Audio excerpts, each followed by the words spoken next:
कभी कुछ ऐसा हुआ है कि किसी ने कुछ कहा ही नहीं पर सब कुछ समझा दिया? और कोई है जो बहुत बोला, लगातार बोला, लेकिन कुछ समझा नहीं पाया? रिश्ते शब्दों से नहीं, वाइब्स से बनते हैं। शब्दों की सीमाएं होती हैं, लेकिन एनर्जी वाइब्स की कोई सीमा नहीं होती। नमस्कार मित्रों, मैं गजेंद्र। अंतर यात्रा के आज की प्रस्तुति में आपका स्वागत है। और आज हम समझेंगे कि कैसे रिश्तों को शब्दों के माध्यम से गहनता नहीं दी जा सकती है, गहराई नहीं दी जा सकती है, लेकिन वाइब्स को पॉजिटिव करके हम किसी भी रिश्ते को गहराई तक पहुंचा सकते हैं। शब्दों की एक सीमा होती है, लेकिन आपके वाइब्स की कोई सीमा नहीं है।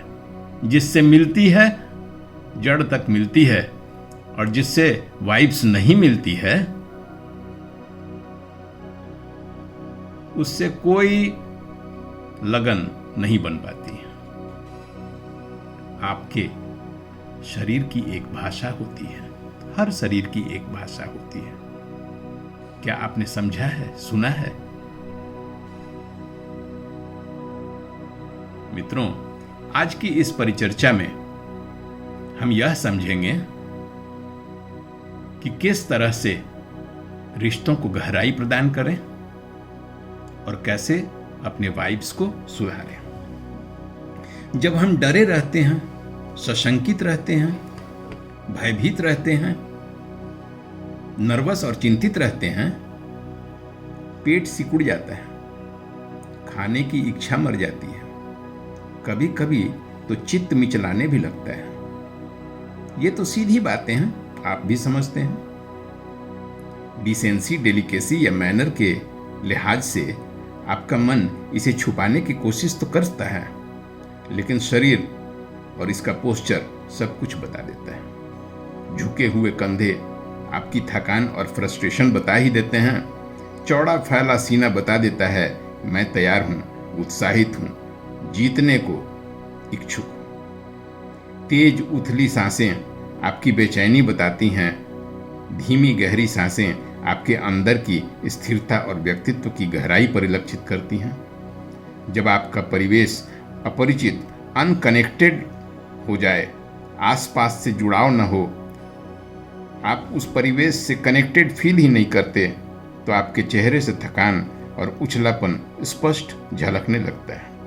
जब मन असंतुलित हो, शरीर बेचैन हो जाता है, और मन स्थिर हो जाए तो शरीर भी सहज और तेजस्वी परिलक्षित होता है। इन भाषाओं को तो आप भी जानते हैं, लेकिन इससे आगे बढ़ के हम यह समझने का प्रयास करेंगे कि कैसे दो शरीर जब एक मैग्नेटिक फील्ड में आते हैं तो एक दूसरे को बिना किसी शब्दों के आदान प्रदान के प्रभावित करते हैं। वैसे लोगों, मित्रों, परिचितों, समूहों के साथ आनंदित और खुशी महसूस करते हैं जिनके वाइब्स हमारे वाइब्स से मेल खाते हैं। सिमिलर फ्रीक्वेंसी वाले वाइब्रेशंस यानी वाइब्स के लोग एक दूसरे का साथ चाहते हैं, और विपरीत वाइब्स के लोग डिस्ट्रैक्ट होते हैं, दूरी रखना चाहते हैं। शरीर की भाषा समझने लगे हैं ना आप? बॉडी लैंग्वेज को समझने, भांपने के लिए भाषा के मीडियम ऑफ कम्युनिकेशन की जरूरत नहीं होती।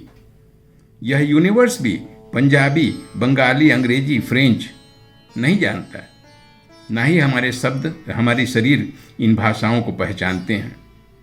ये सब वाइब्स को जानते हैं। Vibrations, radiations and resonance. मित्रों, अपने इस चैनल में हम बार बार इन्हीं विषयों पर चर्चा करते हैं कि कैसे हम अपनी अंदरूनी शक्तियों को प्रखरित करें, शार्पन करें और सफलता की ऊंचाई तक पहुंच सकें। ऊर्जा या वाइब्स क्या होता है? यह सबल एक्सप्रेशन है, आपकी सोच, भावना, अवस्था का परिणाम। जब आप शांत, स्थिर और खुले हृदय से होते हैं, सामने वाला भी खुलता है।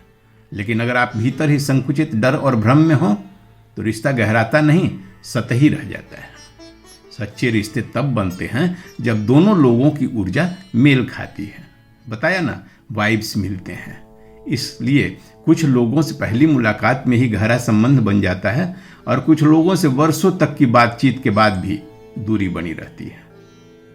अगर आप भी अपना रिश्ता सुधारना चाहते हैं तो शब्दों का कम और एनर्जी वाइब्रेशंस का सही उपयोग करना सीखना पड़ेगा।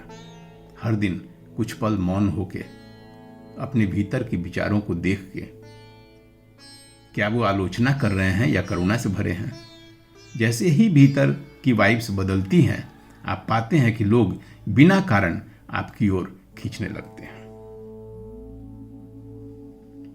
कैसे सुधारें अपने वाइब्स को? एक लविंग बीइंग अपने आप को बनाने के लिए क्या करना होगा?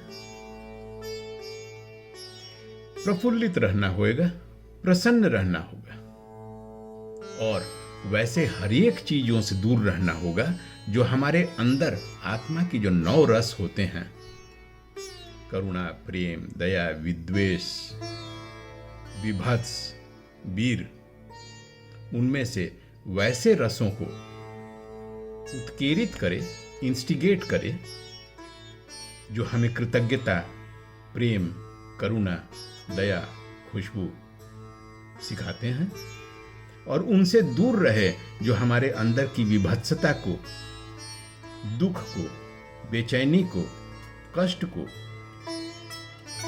प्रतिबिंबित करते हैं। वैसे हर चीज जो नकारात्मक प्रभाव हमारे ऊपर डालता है, हमारी भावनाओं को धूमिल करता है, दूषित करता है, उससे अपने आप को दूर रखें। अब नकारात्मक चीज को से दूर रहें, यह एक फ्रेज की तरह हो गया है। कोई चीज जो हमारे लिए नकारात्मक है, किसी और के लिए सकारात्मक हो सकता है। उदाहरण दें, एक शेर जब एक किसी जानवर को, हिरण को मारता है तो उस हिरण के परिवार में नकारात्मकता फैल जाती है, दुख फैल जाता है। लेकिन उस शेर के परिवार में खुशी फैल जाती है, दावत आ जाती है। तो कैसे डिसाइड करें क्या सकारात्मक क्या नकारात्मक? स्पष्ट है कि वैसी कोई भी चीज जो हम नहीं चाहते हैं कि हमारी जीवन में हमारे साथ घटित हो, वो हमारे लिए नकारात्मक है, चाहे औरों के लिए जो हो। ऐसी चीजों से परहेज बना के रखें। करुणा का, दया का, कृतज्ञता का और प्रेम का भाव जिन जिन चीजों से बनता है वही करते हैं, और ऐसे ही हम अपने वाइब्स को दूसरों के लायक बना सकते हैं, अपने आप को एक लविंग बीइंग के रूप में प्रस्तुत कर सकते हैं। मित्रों, कैसी लगी आज की परिचर्चा? मेरे चैनल को लाइक, सब्सक्राइब कर दीजिएगा और बेल आइकन भी दबा दीजिएगा। अगली परिचर्चा में हम फिर आपसे मिलेंगे एक नए विषय वस्तु के साथ, अंतर यात्रा के इस चैनल में। आज के लिए इतना ही। नमस्कार।